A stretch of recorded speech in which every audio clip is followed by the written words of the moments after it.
If all you did was build something cool and ship it, that's a huge mistake. Welcome back to Revenue Remix. I'm Summer Poletti, founder and CRO at Rise of Us, and your host.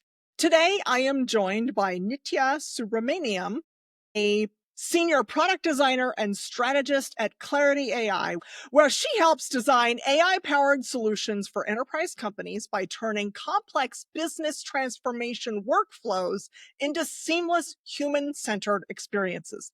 Nithya is joining us from San Francisco today, and she has an interesting journey to tech, and also she had me at human-centered. So I know she's going to have some insights that are helpful to the audience. Welcome, Nithya. Welcome back to Revenue Remix, a podcast from Rise of Us, where we take a fresh spin on driving revenue growth, hosted by Summer Poletti, a fractional CRO who works with business owners and leaders who feel held back by outdated systems. This podcast explores how adaptable, unified frameworks can transform static processes, equipping teams to meet evolving customer needs and drive resilient, lasting growth. Each episode features insights from Summer and her guests, offering practical strategies to sidestep common pitfalls and build real revenue momentum. It's time to remix the way we think about growth. Enjoy the show. Hi, Summer. I'm so glad to be here. I've been looking forward to this. Yes, me too. Okay, so we feature the whole person here. Can you tell us an early job or youth activity that might be a little surprising? I do have one, like we all do. So, interestingly, I was an Indian classical dancer. I still am. I started dancing when I was 4, and I always tell people this and I joke about it. I've been dancing longer than I've actually done design work. It's so funny because, like, 4 till now, I still do that. So, it's funny. But what started actually as like classical dance and just like a hobby was actually my first training in a manner of systems thinking. That's how I look at it. Because by the time I was at high school, I wasn't just performing, I was thinking about stages, I was thinking about lighting, I was thinking about audience experiences, hand gestures and mudras, as we call it, every beat, that rhythm, the music, the structure, all of that. It taught me how to design in and keep in mind what that emotional choreography is. And it's something I like to say I carry today, even with my product work, because that's such a critical part of design. So whether it's, like user flows or something as mundane as an onboarding journey, it's still a very choreographed flow. And I still like to think that I'm setting that choreography for that experience, which potentially moves people, hopefully. That is a really interesting take. And not enough people think about how the experience is going to make the user feel. 100%. And that dance It and does. performance aspect, Yeah. that is a really clever thing to bring into product design work. I like that. So let's see. Let's talk a little bit about your journey to tech. In tech, we talk a lot about system architecture.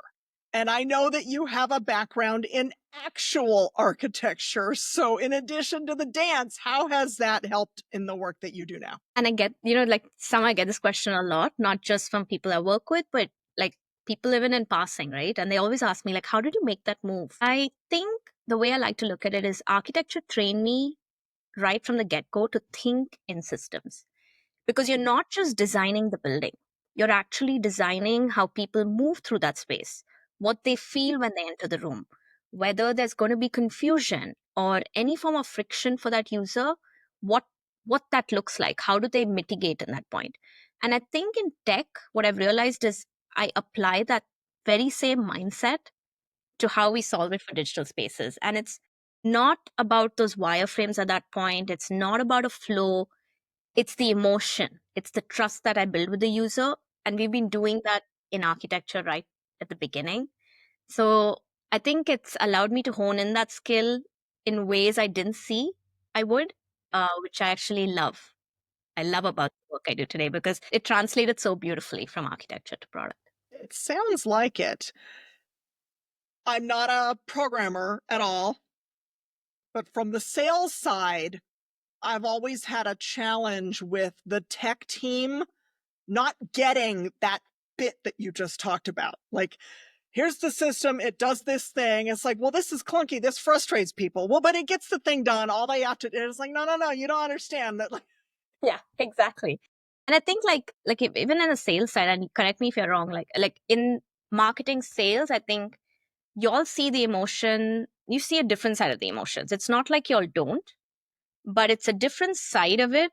It's not necessarily like the user that's using the product, but you see a side of it that's very, very pertinent and important, which we don't as product designers actually. So it's like leadership, when they bring like business insights to you, it's good they bring it because it's very often forgotten from our side. So it's nice that happens.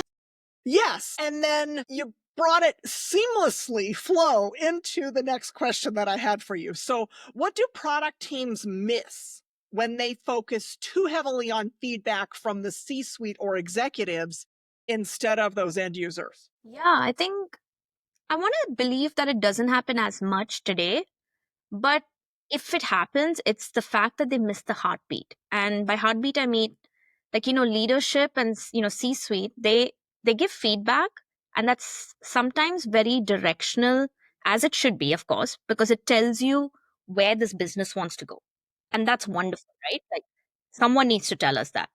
But at the end user feedback level, that level, it tells you whether the engine is even running. And I always say, like, business goals are good to know. They tell you the why, but the user behavior is actually going to tell you what works, what doesn't. And I think like you can see this in so many products out there. A successful product will always sit where those two meet at that endpoint. It's not where one of them is going to overshadow the other. Like one is not more important than the other. It's how they both amalgamate to make sense to us. And decisions that actually feed off both of them make successful products. If they only see user feedback and they only build a product based on that, you are not getting anywhere. The same way if you do it only for a business, you're not getting anywhere at that point. But I think that balance and coexistence is super important. I thankfully have worked in places where we do that, and it's been great. No, you hit the nail on the head. You definitely need both. Yeah. So when we did our prep work, I remember I wrote it down. You had a bit of a hot take Yeah. in that founders shouldn't go to market with a minimally viable product or an MVP. And that kind of throws in the face of all the conventional wisdom that all of us in SaaS and tech have heard. So why do you think that? What should they do instead? For sure. So see, minimally viable products like MVPs, I feel are often an excuse to launch something in a hurry. And when you launch in a hurry, you're launching something that's either half baked, barely usable, or not necessarily competitive. And I think users don't forgive that first impression. That bad first impression especially builds trust in a user. And in that first instance, when you're going to, miss that, it's like a misstep. You make that mistake, it's going to stick. And trust is very high stakes. So that's why I like to advocate for it is, yes, MVPs are important, but when you're launching something, what's more important, especially in today's climate, is an MCP, which is a minimum competitive product, or even a minimum trustworthy product, an MTP. MCP, MTP, very viable, very important things to think about because, yes, we all need to be lean. We're a startup, we're just going to market, important, but I think it must also be crafted so carefully with so much polish and definitely a lot of purpose because even if it solves just one problem, right? Like it may solve one problem which is very well, like very known problem for most users, but it does it exceptionally well. And in a way that makes me as a user feel so confident that I will end up choosing your product over everyone else, right? And I think in today's market, you're not proving viability anymore. You're trying to prove credibility right from day one. You're not trying to ship something You can't be shipping something half-baked because there are so many ways to ship faster. There's so many ways to ship with clarity and like perfection. So you need to ship for credibility right from day one. That I like that. What it means to me as someone who's involved in the go-to-market is if all you did was build something cool and ship it, that's a huge mistake. So in order to get that minimally competitive product, you have to understand the competitor landscape. You have to understand your ideal buyer. You have to understand where their needs are not being met with what is currently out there. And so you at least have to have some point about what you're shipping, right? Okay, I get it. And unfortunately, I think some people miss that.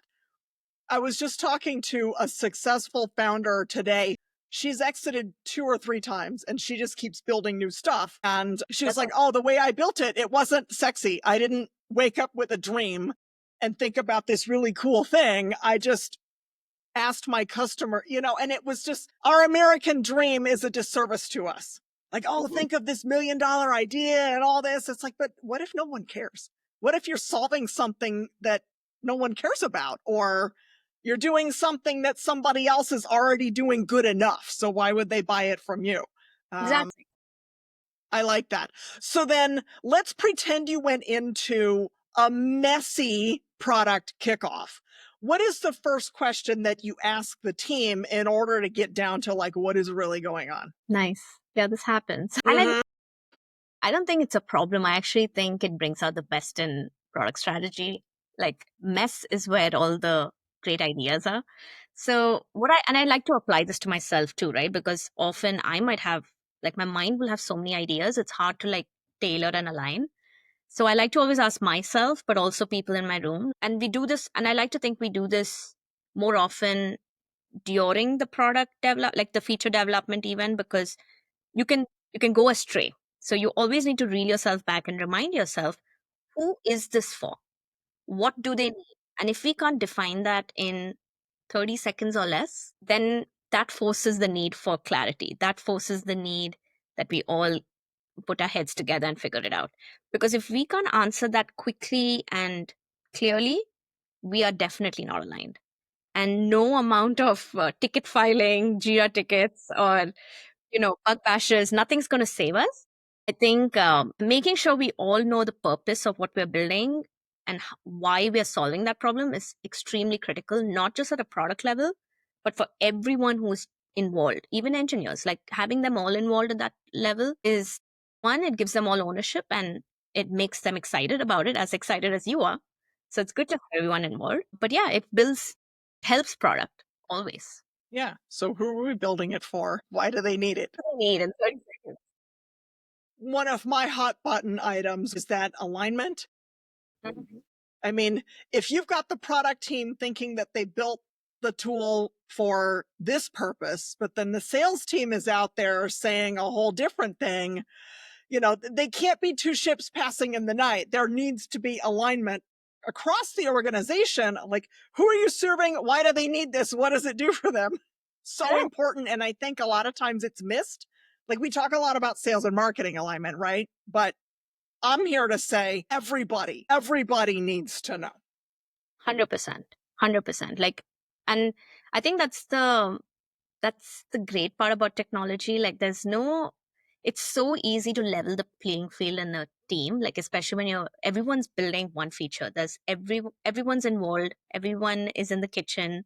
Think of it as a kitchen. We're all baking one pie. Yes, there are 10 people making a single pie, 20 hands kneading a dough, but giving everyone that feeling that they had a part to play, giving them that seat on the table, I think is a rewarding thing. And I've loved it, especially when like in my career, I've loved having that seat at the table. And it brings me great joy when other people are like curious, like, if the engineering team comes forth and they're like, oh, like I want to understand, like I want to be part of this earlier part of discussions before we actually go into the build.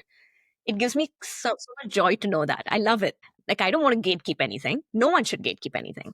Knowledge is free. Give it out. Yeah, no, I like that. And then they're not just following an instruction. Exactly. They're getting to think and plan. And then in an AI world, of course, they're flexing a muscle that a computer can't really do. That's that nuance that really only humans can do very well these days. 100%. Important.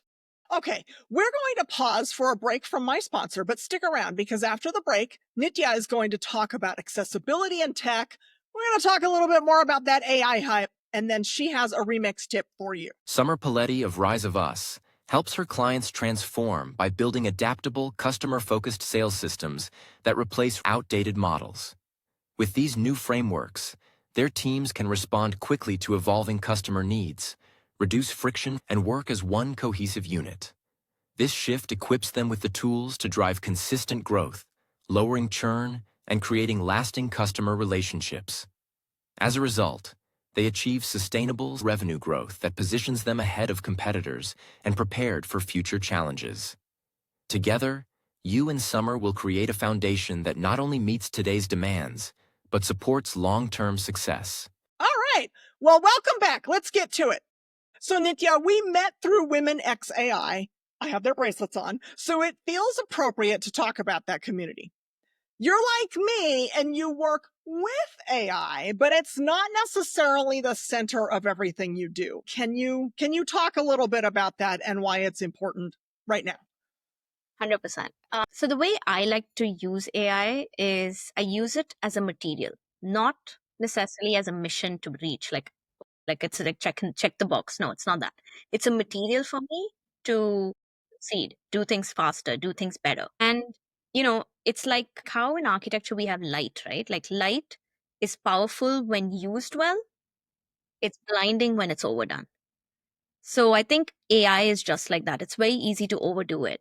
And in women and AI, like I love how and I know Jenny and Ray well now because I've met them at a couple of meets, and I love how in every meet at Women and AI they explore not just tech directly, but they're talking about ethics in tech. They're talking about the storytelling. They're talking about the impact people do. It goes beyond just that technology realm, which I think everyone talks about the technology, but there is a handful of people who talk about this layer, which is what resonates the most with me. And I love going to that for this very reason. I think like the way I look at all of this AI and tech and all of this stuff around us is my work, it centers around all that. Yes. But using AI with a sense of empathy and not any ego, because I think it's very easy to misuse it and go overboard. So I like to think, that real innovation lies how human that experience is eventually going to feel, not how complex the model's going to be. And AI should never be like, it should never be prominent that I can pinpoint and be like, oh, that's AI. Like the minute AI actually disappears and is so subtle and, does things in the background and it still elevates the user experience and doesn't overwhelm them, that's when we are successful using it. Like until then, I think it needs to be subtle but empowering, subtle and not overwhelming. So I think that's where we should be all heading. I like that. I like the light analogy also. There's that architecture again. I mean, I work in and around a lot of HR, and so I come with a lot of empathy as well. And then I also look at why are people resistant right now? And I kind of think it's because it's all hype. It's all AI, and we don't talk enough about what it's supposed to do for you, to help you. And for someone who doesn't work in tech, it can seem overwhelming, like the robots are taking over, and it can be scary. So I like that it should be there and unnoticeable. You know what it is? You talked about cooking. What my daughter and I love to do is to have that little bit of an ingredient where you don't know what it is. You can't pinpoint it, but you're like, ooh, there's something in here that's really good. Yeah. That's AI. It's that like secret spice. Yeah, it's a secret spice. Exactly. And I think the minute it's like too prominent, I think it takes time to build the skill where you've gone too far. But that's, like people talk about misuse of AI and ethics in AI. I think this is a way of, I guess I don't like to call this misuse, but this is like overuse, right? I think it's a type of misuse. Like, don't do too much of it. Like, don't make it so obvious. There's no need for it to look that intelligent. People know you're intelligent. You don't need to be that. Don't do that extra work to be that prominent, right? But I think like most, I want to say like 80 to 90% of the products I pick up today, at least from a couple of months ago till now, like are already leaning towards this pattern, which I love, like this invisible layer, which I think is how design will also, I think, become in a little while. Yeah, I've seen a shift, maybe even just since we started planning this episode. Everything moves so Very quickly. true. Very, very true. Okay, so let's shift gears a little bit. Mhm. You write a newsletter, and I've heard that you don't write for a niche, which, as a go-to-market leader, that flies again in the face of everything I tell people to do. So Right. you write for everyone. Can you talk about that process and why it's important for you to be so accessible and inclusive? 100%. I think, see, you and I are not the same people. Humans aren't a niche. And for a person who's coming with a background of, design of two different types, right? I was an architect, now I'm in product. I like to write this newsletter because it's designed for anyone who's curious about design, anyone who wants to know about technology, and anyone who craves that creative collision, you know. And I write for those people who want that insight, who want a sense of inspiration, because good ideas don't care what title you have. They don't care who you are, which field you came from, or they don't care about all that. Like, good ideas are pertinent to every field and everyone. And that's how I like to treat like triple take. Like, I like it to be very accessible.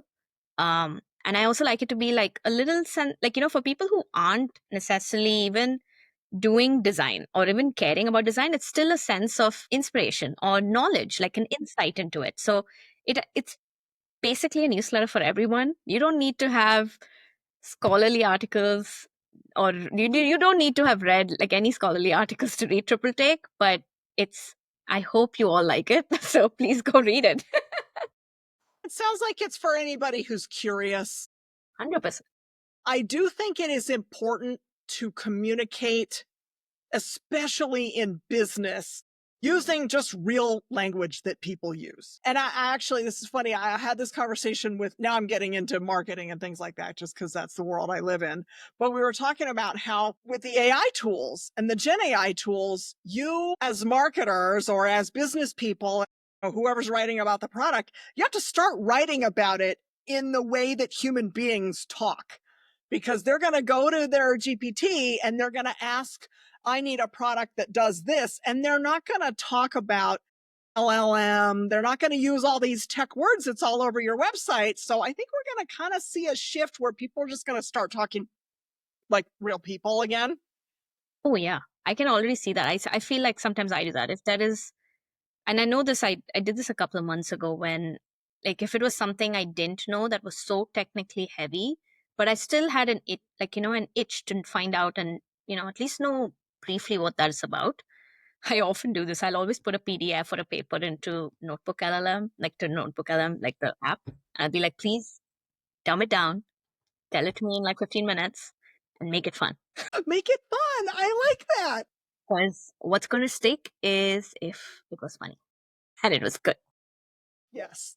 I like that. I'm going to steal that because I use Notebook because who reads a 50-page research paper or anything like that anymore? I'm like, tell me what I need to know. And honestly, like, once you've done that, you may still want to go back to the paper, but it gives you enough ammo to be like, okay, now I know why I want to read it. Now maybe I will go pick up that paper and read, but it gives you enough knowledge that you've understood, and it may, like, prompt you to go and actually pick it up. So I like doing that, and I do, and it also makes it easy to consume so much data out there because there's so much information. So I find this quick way to do it. Every time in the morning on my way to work, I do this on the train. Nice. Nice. There's so much to consume now. I don't have time for all of it, right? I Yeah, love it. I'm so glad they made an app, by the way. that is a good app for that. Boy, all right, let's bring it back to design. So through your lens, what does inclusive product design look like today? Right. I think it means you're now designing for uncertainty and unseen needs. Because can a user feel confident even if English isn't their first language, hypothetically? Can they recover gracefully from an error that just occurred or a bug they just saw while using an app? Can they still feel respected before they feel understood? Can they not lose trust in a workflow that they're trying to complete and still feel confident to keep going? I think inclusion is never, at least henceforth, like going forward, isn't going to be that checklist that we need to meet. It's going to be a mindset shift because in design, inclusion used to be something else, but with AI, inclusion is like an elevated thing. Like making things inclusive is critical. It's very easy to lose people halfway.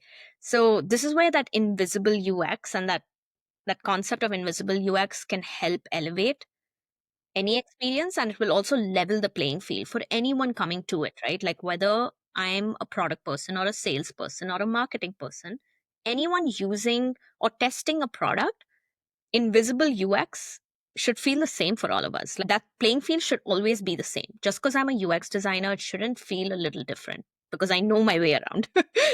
That's not how it should be. So reducing things like, cognitive load, screens are getting lighter. Look at ChatGPT. What's on that window? It's just a little field. Claude, just a little field. Everything's reduced in cognitive load, which also surfaces just in time guidance, which I think is wonderful because unless I need help, don't crowd my mind, don't put things in my face and stay out of my way when I'm doing things, I think it lets people focus on that goal that they set out with, not just the interface, which I think is a critical shift in design today that we see in, I want to say, like 70% of the products I pick up, like they all intentionally do this, which is something I love about it. It's what draws me as a designer to it. And quietly, if it's done right, like if it does it perfectly, silently, it will also silently adapt.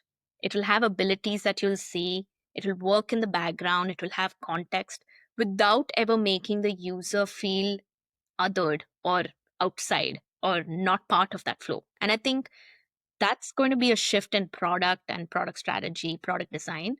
It's going to be a shift that we already see happening, but it's going to possibly continue for some time. I like that shift. Me too. Because AI is tech and it's not. AI is everywhere. It's going to be in everybody's worlds. And when I see a gap between adoption follows, women in tech are underrepresented, and then women in AI are underrepresented, and it's worse. And when I talk to somebody and they're like, oh, I don't know how to use AI. And I'm like, no. It's so easy. So that what's going to make it seem more accessible and seem more like you're not technical. Great. This is for you. I hear you. I think like I do have that fear. Like I don't want that to be the direction of how this trends. I think invisible UX is when you don't have too much information and too much cognitive load in products. I think the reason it becomes accessible is because there's less for people to worry about, less for people to get confused by, which I think is helpful because every user is now focusing on the purpose that they came to that screen for, which I think when ChatGPT came out with that, I think they nailed it. OpenAI nailed that UI. It was initially, it might have felt like at that time, I guess, when they first came out, it probably felt very naked to the eye. It was like, wait, Yeah. I was like, what do I do with this? Yeah.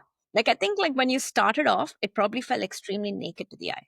But the minute you start using it, and especially as a designer, it starts making more and more sense in ways you didn't see you'll be convinced to use it. And I think that's how UX and product design will charm every user. And that's probably a direction most people will take because today, like, especially if I don't use certain products that avidly. Like I don't use a lot of I use a lot of Instagram, but I don't use a lot of Facebook anymore. So when I go to Facebook, it feels like a lot sometimes. I don't know where to go. But if I go to Instagram, I still know where to navigate. So I think it's the level of information, like weeding that out is definitely going to be a direction most products are going to take. Yeah, I like it. And it's why I go to ChatGPT for questions, because I'm not going to pull up a Google browser and All this other wrong findings. yeah, and I'm like, "Oh, well, I want to read about that news." Like, no, just stay focused on why you opened it in the first place. I hadn't thought about that, but yeah, it's simple. You don't get lost. I've never opened ChatGPT and thought, "Why did I come here?" True. I love it. Very true. We're going to start wrapping up. For a growth stage founder or owner who's listening, what is one nugget of wisdom that you have for them? You know, like when you're building new products and you have this, I guess it's also a fear, right? Like you're trying to move fast. Speed is everything. I think it's easy to mistake that and scale too quickly. And in the process of scaling something too quickly, you're scaling something that's broken. I think, and that happens with sometimes with them knowing, and sometimes it's something you're trying to pretend you didn't see and just move forward because you need that. You need to get there to the finish line, which is hard, right? And I think the way I look at it is everyone needs to get that one thing so right, so right that people will come back wanting more of that. And that will help them build, even if you're building so small, it will help them build outward quicker because now they're growing from the trust of their users, not because of a transaction, but because of trust, the build of that trust. So I think that is going to start shaping growth stage founders big time. Interesting. There's a lot I could ask about that we don't have time for today, but I like that. Okay, very cool. Well, we're going to wrap it up. So enough about work. What is something that you do just for fun? So I'll tell you what I did recently for fun. I built a dollhouse from scratch and it has all the details. It The comes with architecture, little of course. rooms. Exactly. Little rooms, little lights, little knobs on the kitchen cabinets, little tiles on the fireplace. And I think it's my way of still being playful, but still hands on because that's the kind of designer I used to be, but also very, I guess, human in this extremely digital world that I live in because 80% of my day is on the computer or on a device. So that 20% that I got to spend away from it doing this was kind of amazing. I enjoyed doing it. And it's for my That 2 year is really cool. That's cute. Okay, so did you get a kit or did you design it? It's done for. Because, wow.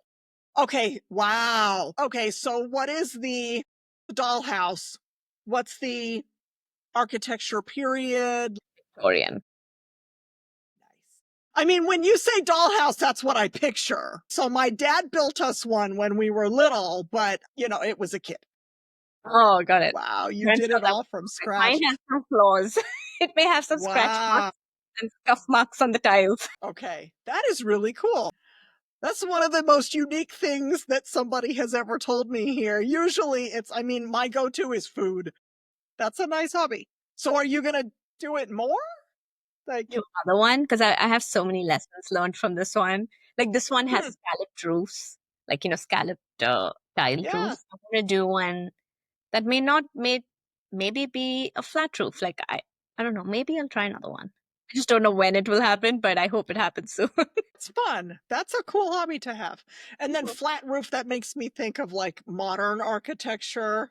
Well, we're going to wrap it up.